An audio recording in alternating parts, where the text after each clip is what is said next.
नमस्कार दोस्तों, मेरा नाम एडवोकेट स्मिता है और एक नई कानूनी जानकारी के साथ आप सभी लोगों के मध्य में उपस्थित हूँ। देखिए, आज की जो कानूनी जानकारी है काफ़ी महत्वपूर्ण है, इसलिए इस वीडियो को आपको अंत तक देखना है। देखिए, आज मैं आपके समक्ष एक ऐसा जजमेंट रखने वाली हूँ जो आपके केस के लिए काफ़ी महत्वपूर्ण हो सकता है, अगर आपका केस भी इस प्रकार का है। देखिए, ये फैसला आया है पटना हाई कोर्ट की तरफ से। पटना फैमिली कोर्ट ने एक ऑर्डर किया था। ये ऑर्डर पत्नी के पक्ष में था, जहाँ पर पति से ये कहा गया कि आप अपनी पत्नी को हर माह 10,000 रुपया भरण पोषण देंगे, और एक पक्षीय फैसला यहाँ पर कोर्ट के द्वारा सुनाया गया। जब पति को इस बात की जानकारी हुई कि उसके खिलाफ एक पक्षीय आदेश आ गया है, तो उसने हाईकोर्ट का रुख किया। चलिए जानते हैं कि आखिर पूरा मामला था क्या। देखिए, जहाँ पर पति पत्नी के बीच में आपसी मतभेद होता है, मतभेद के बाद बात आ जाती है मेंटेनेंस की। तो मेंटेनेंस के केस में पति को काफ़ी समझदारी दिखानी होती है। जहाँ पर उसे अपने केस के बारे में अगर ये मालूम चलता है कि पत्नी ने मेंटेनेंस का केस किया है, तो वहाँ पर अगर एक पक्षी ऑर्डर आ जाता है, यानी कि एक्स पार्टी डाइवोर्स का ऑर्डर आ रहा है या मेंटेनेंस का ऑर्डर आ रहा है, तो वहाँ पर अगर आपके पास कोई नोटिस नहीं आया है, जहाँ पर आपको लगता है कि कोई लापरवाही की गई है कोर्ट के द्वारा, तो वहाँ पर आप इसके खिलाफ अपील कर सकते हैं, क्योंकि यही चीज़ यहाँ पर भी हुई है, जो फैमिली कोर्ट के ने एक जजमेंट दिया जो पत्नी के पक्ष में था। देखिए, सीआरपीसी के सेक्शन 125 के तहत पत्नी के पक्ष में जारी जो एक्स पार्टी मेंटेनेंस का जो आदेश आया था, वो कोर्ट के द्वारा खारिज कर दिया गया। जब इसकी सुनवाई चल रही थी, तो वहाँ पर एक आदेश जारी करने से पहले मजिस्ट्रेट ने ये कहा कि किसी व्यक्ति के खिलाफ जब भरण पोषण की मांग की जाती है, पत्नी के खिलाफ जब भरण पोषण की मांग की जा रही है, और वो व्यक्ति जिससे भरण पोषण की मांग की जा रही है, वो जानबूझकर बच रहा है उस चीज़ से, जैसे कि कोर्ट की ओर से कोई सम्मन गया, आप उसे रिसीव नहीं कर रहे हैं, वो बात अलग है। लेकिन अगर जानबूझकर सेवा से बच रहा है या अदालत में उपस्थित होने में लापरवाही बरत रहा है, जहाँ पर पति की स्वयं की गलती है, जहाँ पर वो जानबूझकर उस जो कोर्ट के द्वारा नोटिस भेजा गया है उसे रिसीव नहीं कर रहा है, जहाँ पर अदालत में वो नहीं आ रहा है, तो वहाँ पर एक्स पार्टी तो ठीक है ऑर्डर। लेकिन जहाँ पर कोई नोटिस उसे प्राप्त नहीं हो रहा है, जहाँ पर एड्रेस गलत लिखाया गया है, तो वहाँ पर अगर एक्स पार्टी डाइवोर्स का केस है या मेंटेनेंस का केस है, तो वहाँ पर आप अपील कर सकते हैं। और फैमिली कोर्ट का जो आदेश आया था पत्नी के पक्ष पे, उसे खारिज कर दिया गया। देखिए, पति जब आदेश आया था कि फैमिली कोर्ट की तरफ से कि आप अपनी पत्नी को 10,000 रुपया महीना अब से मेंटेनेंस देंगे, तो पति ने कहा मुझे तो इस बात की कोई जानकारी नहीं है कि एक्स पार्टी ऑर्डर हो चुका है, और उस ऑर्डर के खिलाफ वो हाई कोर्ट गया और रिवीजन याचिका उसने डाली। जब फैमिली कोर्ट के उस निर्णय को चुनौती दी गई, जिसके तहत पत्नी को जो मेंटेनेंस मिल रहा था हर महीने 10,000 रुपये का जो आदेश दिया था, उसके खिलाफ उसने एक रिवीजन याचिका डाली। तो पति ने कहा कि पति की ओर से ये कहा गया कि कोर्ट में ये बताया गया कि फैमिली कोर्ट ने सुनवाई की कोई भी तारीख नहीं बताई। साथ में ये भी बताया कि जो कार्यवाही हुई वहाँ पर उपस्थिति में जानबूझकर ये लापरवाही बरती गई है। तारीख की पति को कोई जानकारी नहीं थी, जहाँ पर उसकी उपस्थिति भी अगर तारीख उसे पता नहीं चलेगी तो वो उपस्थित कैसे होगा। और यहाँ पर जो ना तारीख का पता था, ना पति की उपस्थिति थी, तो वहाँ पर कोर्ट की ओर से एक्स पार्टी ऑर्डर आ गया था, और फैमिली कोर्ट ने ये बात वहाँ पर साबित नहीं कर पाए उनके वकील कि ये जो नोटिस गया था, वो पति को जो भेजा गया था, वहाँ पर वो नोटिस पति ने प्राप्त नहीं किया है या लापरवाही पति की ओर से हुई है, यानी कि वहाँ पर पति की ओर से कोई लापरवाही नहीं दिखी। वहाँ पर जो नोटिस था वो पति को पहुँचा ही नहीं था, जिसके खिलाफ पति के खिलाफ आदेश पारित हो गया। हाईकोर्ट ने माना कि एक पक्षी जो आदेश आया है, जो और इस बात पर उन्होंने जोर दिया कि भरण पोषण के मामले में दायर की गई हुई जानकारी होना ही पर्याप्त नहीं है। उन्होंने कहा अगर आपकी पत्नी ने भरण पोषण का केस किया है, ये जानकारी होना ही आपके लिए पर्याप्त नहीं है। आपको जब आपका ट्रायल होता है कोर्ट में, उस स्थिति में आपको सूचित भी किया जाना चाहिए। सिर्फ आपको अगर ये पता है कि आपकी पत्नी ने भरण पोषण का केस किया है, इतना पर्याप्त नहीं है। आपको डेट में उपस्थित भी होना है। अगर आपको इस बात की सूचना नहीं मिलती है, जहाँ पर आप ये साबित कर देते हैं कि आपकी लापरवाही नहीं है, आपको पता ही नहीं चला कि कब नोटिस आया है, तो वहाँ पर पति क्या कर सकता है, रिवीजन के लिए अपर कोर्ट पे याचिका लगा सकता है। ऐसा ही यहाँ पर हुआ, पति को कोई नोटिस प्राप्त नहीं हुआ, उपस्थिति उसकी वहाँ पर नहीं हुई, जिसके कारण जो आदेश आया वो पत्नी के पक्ष में आ गया और पति क्या हुआ, पति हाईकोर्ट पहुंच गया था। तो वहाँ पर पति ने ये साबित किया कि उसकी ओर से कोई गलती नहीं की है, उसने कोई लापरवाही नहीं की है, यहाँ पर उसको किसी भी प्रकार से कोई भी सूचना प्राप्त नहीं हुई।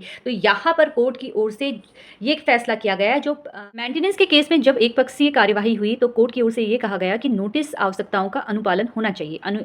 कानून ये अनिवार्य करता है कि कार्यवाही की उचित सूचना प्रतिवादी को एक पक्षीय कार्यवाही करने से पहले व्यक्तिगत रूप से या प्रकाशन के माध्यम से दी जानी चाहिए। जानबूझकर टालना या उपेक्षा करना सीआरपीसी के सेक्शन 126 के अनुसार न्यायालय को यह संतुष्ट होना चाहिए कि प्रतिवादी ने जानबूझकर सेवा से परहेज किया है या एक पक्षीय आदेश पारित करने से पहले कार्यवाही में उपस्थित होने की उपेक्षा की है। याचिकाकर्ता ने दावा किया कि एक पक्षीय निर्णय में जो सुनवाई हुई थी वहां पर उसके अधिकारों का उल्लंघन किया गया, जो प्राकृतिक न्यायालय के एक अनिवार्य पहलू में से एक है। तो यहाँ पर कोर्ट ने ये कहा कि पारिवारिक न्यायालय ने याचिकाकर्ता को नोटिस दिए जाने के पर्याप्त सबूत नहीं दिए थे, चाहे व्यक्तिगत सेवा के माध्यम से हो या प्रकाशन के माध्यम से हो, जैसा कि कानून में कहा गया। देखिए, भरण पोषण के मामले में कोर्ट की ओर से साफ तौर पर बोला गया कि मात्र जानकारी होना ही पर्याप्त नहीं है, यानी कि आपकी पत्नी ने आपके ऊपर केस किया है, सिर्फ ये जानकारी होना ही पर्याप्त नहीं है, बल्कि ट्रायल कोर्ट के दौरान याचिकाकर्ता की उपस्थिति होना भी अनिवार्य है, जहां पर उसको इस बात की जानकारी होनी चाहिए। अगर यहाँ पर याचिकाकर्ता की कहीं पर लापरवाही नजर आती है तो ये एक्स पार्टी जो ऑर्डर फैमिली कोर्ट की ओर से गया है ये बिल्कुल ठीक है, लेकिन अगर यहाँ पर याचिकाकर्ता को निर्धारित तिथि के बारे में कोई जानकारी नहीं है तो यहाँ पर एक्स पार्टी ऑर्डर को कोर्ट के द्वारा रद्द किया गया है। फिलहाल ऐसी ही कानूनी जानकारी प्राप्त करने के लिए आप लोग मुझसे जुड़ते रहिए और अगर आपको वीडियो पसंद आया हो तो इसको लाइक शेयर करना बिल्कुल भी ना भूलें और साथ में आपको मेरे सोशल मीडिया के अलग अलग प्लेटफॉर्म पर मुझसे जुड़ना है, संपर्क करना है। धन्यवाद। देखिए, न्यायालय में कुछ मामले ऐसे आते हैं जहां पर अपराध कारित हुआ होता है, जहां पर पति के द्वारा पत्नी पर अत्याचार किया जा रहा है। कुछ मामले ऐसे आते हैं जहां पर एक पत्नी अपने पति के ऊपर अत्याचार कर रही है, जहां पर वो झूठे आरोप अपने पति के ऊपर लगा रही है। अब जहां पर पत्नी को ये लगता है कि जैसे ही विवाह होगा पति की सारी प्रॉपर्टी पर उसका अधिकार होगा, पति के पैसों पे उसका अधिकार होगा। जहाँ पर पैसा खर्चा करने की बात आए तो वहाँ पर महिला को ये लगता है कि सारी चीज़ें पति मुझसे पूछ के चले, क्योंकि अब इस प्रॉपर्टी पर सिर्फ मेरा राइट है, जहाँ पर पैसों के लिए विवाह होता है। आज इस वीडियो में हम यही सारी बातों का जिक्र करने वाले हैं जहाँ पर झूठे आरोप महिलाओं के द्वारा लगा दिए जाते हैं। देखिए, जहाँ पर मामले इस तरह के होते हैं कि अपराध कारित हो रहा है, पति के द्वारा खर्चा नहीं दिया जा रहा है, पति मार पिटाई कर रहा है या ससुराल पक्ष इस तरह से हरकत कर रहा है, तो वहाँ पर उस अपराध के लिए पति को दंडित किया जाना बिल्कुल आवश्यक है। वहाँ पर ऐसे मामलों में पति दोषी है या ससुराल वाले दोषी हैं तो वहाँ पर न्याय ऐसी महिलाओं के लिए काफ़ी महत्वपूर्ण आ जाता है। लेकिन जहाँ पर बात आ जाती है झूठे आरोप लगाने की, जहाँ पर कुछ महिलाएं अपने ससुराल वालों पर, पति पर झूठा आरोप लगा रही हैं, तो वहाँ पर वो पीड़ित जिन पर सचमुच अत्याचार हो रहा है वो कहीं ना कहीं दब जाती हैं और फिर जो झूठे आरोप उन पतियों पर लगाए जा रहे हैं जिसके द्वारा कोई भी अपराध कारित नहीं किया जा रहा है, वो बिना न्याय के रह जाते हैं। देखिए, जहाँ पर झूठे आरोप की बात आ रही है तो मैं आपको बताऊं कि अधिकतर आजकल जितने मामले न्यायालय में आ रहे हैं वहाँ पर कहीं ना कहीं समझदारी दोनों पक्ष में नहीं दिखाई दे रही है। जहाँ पर लड़की पक्ष ये सोचता है कि लड़का पैसे वाला है, विवाह कर देते हैं, अब जैसे ही लड़का के जो प्रॉपर्टी होगी उस पर हम लोगों का अधिकार होगा। इस उद्देश्य के साथ अगर विवाह हो रहा है तो वहाँ पर झूठे केस होने तय है। अब अगर एक झूठा केस न्यायालय में आता है, लड़की ये सोच के न्यायालय में झूठे केसेस कर देती है कि मुझे अपने पति से पैसा मिलेगा, तो मैं आपको बता दूं कि पति की संपत्ति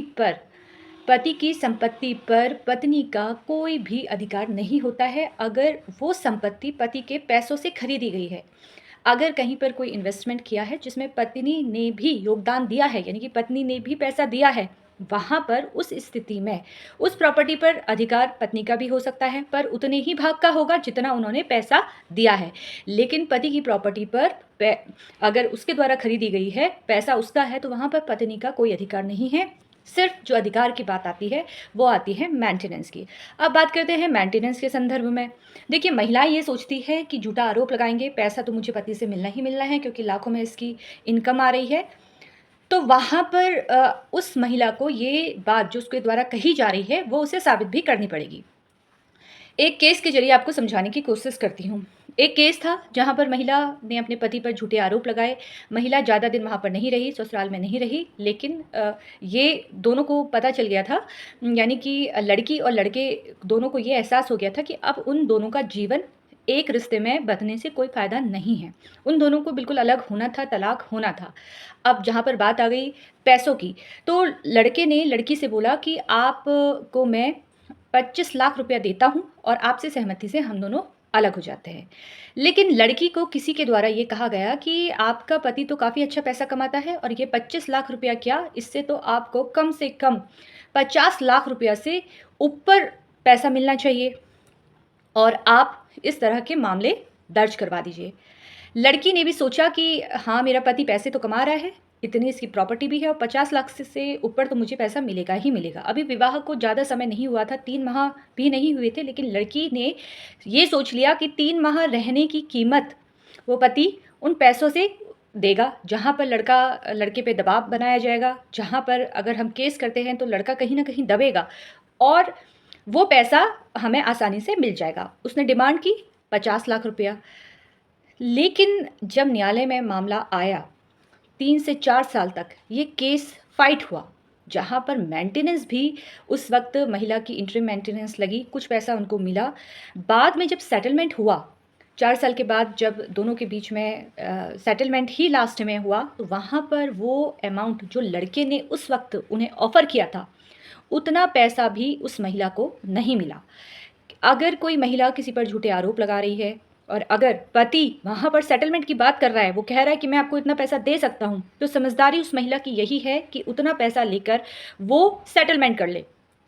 इंटरिम मेंटेनेंस तो बाँधी जाएगी, 6-6 महीने में पति एक बार पैसा दे देता है इंटरिम मेंटेनेंस में या 2 किस्त उसके द्वारा दी जाती है। पति वर्ग भी यानी कि पुरुष वर्ग भी इतनी आसानी से मेंटेनेंस नहीं देता है महिलाओं को। इससे बेहतर ये है, अगर आपके द्वारा झूठे केस किए जा रहे हैं जहाँ पर लड़की का उद्देश्य ही पैसा लेना है और दोनों ने सोच लिया है हम आपसी सहमति से अलग हो जाते हैं, तो वहाँ पर लड़की को यही करना है कि समझौता वो किसी भी तरीके से कर ले, वही डिमांड करे जितना पति दे सकता है। अगर आप ये सोच रही हैं कि इतना मैं पैसा डिमांड कर दूँ, तो वहाँ पर ये आपकी बेवकूफ़ी है, क्योंकि वहाँ पर लड़कियों को काफ़ी लोगों के द्वारा भड़काया जाता है, बोला जाता है कि भई नहीं, तुम्हारा पति तो इतना पैसा कमा रहा है, इतना तुम्हें पैसा लेना चाहिए। क्योंकि आप खुद सोचिए कि आप सालों साल तक न्यायालय में आते हैं, पति भी केस करता है, 3-4 केस पति ने कर दिए, 3-4 केस पत्नी ने कर दिए और उसके बाद हर एक केस की फ़ीस आप अपने वकील साहब को दे रहे हैं, आने-जाने का खर्चा हो रहा है, साथ में आपके समय वेस्ट हो रहा है। तो वो जो पैसा आपका खर्चा हो रहा है, तो जितने में सेटलमेंट आप कर रहे हैं, उससे आधा पैसा तो आपने न्यायालय में दे दिया है और आधा पैसा वो जो आधा पैसा आपके पास आया है, उसकी वैल्यू अब कुछ नहीं रही है, क्योंकि 3 साल के पैसे की वैल्यू जो है वो 5 साल के बाद अगर आपको पैसा मिलता है तो उसकी वैल्यू कहीं न कहीं उतनी नहीं रह जाती है। इसलिए समझदारी यही है कि आपस में बैठिए, बात कीजिए, समझौता कीजिए, जहाँ पर पति-पत्नी बिल्कुल दोनों ने तय कर लिया कि नहीं, हमें एक-दूसरे के साथ जीवन नहीं गुज़ारना है, गलत हमारा विवाह हो गया है, तो वहाँ पर लड़कियों को भी समझदारी से काम करना चाहिए। अगर मेंटेनेंस की माँग अगर आपके द्वारा की जा रही है, तो उतनी ही माँग कीजिए जितना पति दे सकता है। अगर आप उतना पैसा सोच रही हैं कि न्यायालय आपको दिला देगा, तो ऐसा नहीं होता है। इतना पैसा आपको न्यायालय में केस करने में ही खर्च हो जाते हैं। इससे बेहतर है सेटलमेंट कीजिए, पैसा लीजिए, अपने जीवन की नई शुरुआत कीजिए। ये चीज़ें शायद अभी हो सकता है कुछ लोगों को समझ में ना आए, क्योंकि जब हम केस करते हैं, एक-दूसरे के ऊपर आरोप लगाते हैं और अपने आप को सही साबित करने की कोशिश करते हैं, तो वहाँ पर कहीं न कहीं नुकसान होता है। नुकसान ये होता है कि आपका समय और तो खराब हो ही रही है, पैसा भी आपका वेस्ट हो रहा है और आपके जीवन में अन्य और हमारे जीवन में परिस्थितियाँ कभी अच्छी रहती हैं, कभी बुरी रहती है, सुख और दुःख लगे रहते हैं। तो ये जो मानसिक शांति है, वो कहीं न कहीं आप लोगों की खो जाती है। सिर्फ़ ईगो के चक्कर में न्यायालय आते हैं। अगर आप सिर्फ़ ये साबित करने के लिए न्यायालय में आ रहे हैं कि मैं सही हूँ, तो ये आपकी सबसे बड़ी बेवकूफ़ी है। अगर आपको न्याय चाहिए, अगर आपको लगता है आपके साथ गलत हुआ है, अपराध कारित हुआ है, तो वहाँ पर आप न्यायालय में आइए। आपको न्यायालय में ये साबित करना पड़ेगा कि आपके साथ सचमुच अपराध कारित किया गया है। अगर जहाँ पर बात आ जाती है पति-पत्नी के रिश्ते के बारे में, तो सबसे पहले कोशिश ये कीजिए कि आपस में बैठकर ही आप बात कीजिए। बात करने से ही मामले ख़त्म होते हैं या सेटलमेंट होते हैं। न्यायालय में आकर नहीं तो रोज़ आपको पैसा देना पड़ेगा, तारीख पे तारीख लगाई जाएगी। और ख़ास तौर पर महिलाओं के लिए, जो महिलाएं मेंटेनेंस के लिए इतना फ़ाइट करती हैं, अगर वो सचमुच अपने आप आत्मनिर्भर होती हैं, तो जितना वो पैसों के लिए पति के सामने इतना फ़ाइट कर रही है, पैसे दे रही हैं वकील साहब को, समय वेस्ट कर रही हैं, इससे बेटर है कि आप नई जीवन की शुरुआत कीजिए, कोई काम कीजिए। और मेंटेनेंस जितना मिल रहा है वो आपके लिए सफिशिएंट होना चाहिए। हाँ, बच्चों के लिए अगर आप फ़ाइट कर रही हैं, अपने लिए फ़ाइट कर रही हैं कि बस मुझे सिर्फ़ मेंटेनेंस से ही पैसा चाहिए, वो गलत है। आप अपना काम कीजिए, क्योंकि बहुत सारे ऐसे लोग भी होते हैं कि मेंटेनेंस पति से बहुत मिलेगा और इस उद्देश्य से वो नौकरी भी नहीं कर पाते हैं, क्योंकि कल पति ये साबित कर देगा कि मेरी पत्नी तो नौकरी करती है, इसको तो इतना मेंटेनेंस की ज़रूरत नहीं है। जबकि न्यायालय में ये बहुत सारे ऐसे जजमेंट आए हैं जहाँ पर महिला नौकरी भी कर रही है और उसको मेंटेनेंस भी मिल रहा है, क्योंकि जिस स्टेटस में पति रहता है उस स्टेटस में महिला को भी रहने का अधिकार है। फिलहाल इसी तरीके से कानूनी जानकारी प्राप्त करने के लिए सोशल मीडिया के अलग-अलग प्लेटफ़ॉर्म पर आप मुझसे संपर्क कर सकते हैं। और अगर आपको ये वीडियो पसंद आया हो तो उसको लाइक शेयर करना बिल्कुल भी ना भूलें। धन्यवाद। मेंटेनेंस के केस में लोगों के द्वारा अक्सर एक प्रश्न पूछा जाता है, जहाँ पर पत्नी स्वयं छोड़ के चली गई है, झूठा आरोप लगाया है, या दोनों के बीच में मतभेद है, जहाँ पर पत्नी कहती है कि मैं अब तुम्हें कोर्ट में मिलूंगी, मेंटेनेंस अब मैं कोर्ट से लूंगी। इस तरह के जब सेंटेंस पत्नी के द्वारा अपने पति से कहे जाते हैं, या झूठा आरोप लगाया जा रहा है, या कोर्ट में पत्नी मिलती है, तो सबसे पहले यही सवाल पति के मन में आता है कि आखिर मुझे कितना पैसा देना पड़ेगा। क्योंकि बहुत सारे ऐसे प्रश्न आप लोगों के मैंने आज अपने मैसेंजर पर देखे, अपने कमेंट बॉक्स पे देखे, जहाँ पर अधिकतर लोगों का यही प्रश्न था कि आखिर पत्नी को मेंटेनेंस कितना देना पड़ेगा। देखिए, मेंटेनेंस देना है नहीं देना है ये बात की बात है। जब शुरुआत में पत्नी केस करती है, मेंटेनेंस नाम जहाँ पर आ जाता है, तो वहाँ पर कहीं ना कहीं आपके मन के अंदर एक डर की भावना आ जाती है, जहाँ पर आपका ये कहना होता है कि मुझे कितना देना पड़ेगा। ये केस जब आपके ऊपर लगाया जाता है, तो ये बाद में देखा जाता है कि कितना आपको पैसा देना है। उस वक्त आपको सबसे पहले करना क्या है? सबसे पहले ये देखना है कि आपके पास पर्याप्त सबूत हैं। जो बात पत्नी के द्वारा कही जा रही है मेंटेनेंस के केस में, आप उन्हें घर खर्च नहीं दे रहे हैं, आपने उन्हें घर से बाहर कर दिया है, मैं रहना चाह रही हूँ, इस तरह की बातें अगर वो लिखाती है, तो सबसे पहले ये देखिए कि क्या आपके पास पर्याप्त सबूत हैं, या वो जो कह रही है क्या वो सही है, जो आरोप लगाए हैं क्या वो सही है, क्या आपकी पत्नी कमाती हैं, क्या अगर वो कमाती है तो वो कितना कमाती हैं, उनकी सैलरी कितनी है, वो किस स्टेटस पे रहती हैं, ये सारी चीज़ें आपको देखनी है। आपके पास क्या क्या डॉक्यूमेंट है, आप अपना मेंटेनेंस कैसे बचा सकते हैं, ये सारी चीज़ें आपको देखनी है। ना कि ये सोचना है कि मेंटेनेंस क्या मुझे देना पड़ेगा। मेंटेनेंस देखिए तब देना पड़ता है जब आप ये साबित कर देते हैं कि महिला अपना घर स्वयं छोड़ के गई है, महिला अडल्ट्री पे रह रही है, महिला बच्चों की टेक केयर सही से नहीं कर रही है, बच्चे आपके पास हैं, महिला के जीवन में कोई दूसरा व्यक्ति है, या महिला जहाँ पर उसके पास सोर्स ऑफ इनकम बहुत ज़्यादा है। इस तरह के बहुत सारी चीज़ें होती हैं जहाँ पर मेंटेनेंस का बचाव किया जा सकता है, लेकिन कितना देना पड़ेगा ये केस पे डिपेंड करता है, और इसके लिए आपके पास पर्याप्त सबूत होने चाहिए। अगर पत्नी आरोप लगा रही है तो आपको पहले ये सिद्ध कीजिए कि पत्नी के द्वारा जितने भी आरोप लगाए जा रहे हैं वो पूर्ण रूप से गलत है। फिलहाल अगर वीडियो पसंद आया हो तो उसको लाइक शेयर करना बिल्कुल भी ना भूलें, और कमेंट आपको अवश्य करना है। और अभी तक जिसने मेरे सोशल मीडिया के अलग अलग प्लेटफॉर्म पर मुझसे नहीं जुड़ा है, तो आप सभी से निवेदन करूंगी कि इसी तरीके से आप मेरे यूट्यूब चैनल और मेरे इंस्टाग्राम ID पर भी जुड़कर मुझसे संपर्क ले सकते हैं। ऐसी कानूनी जानकारी प्राप्त करने के लिए आप लोग मुझसे जुड़ते रहिए। धन्यवाद।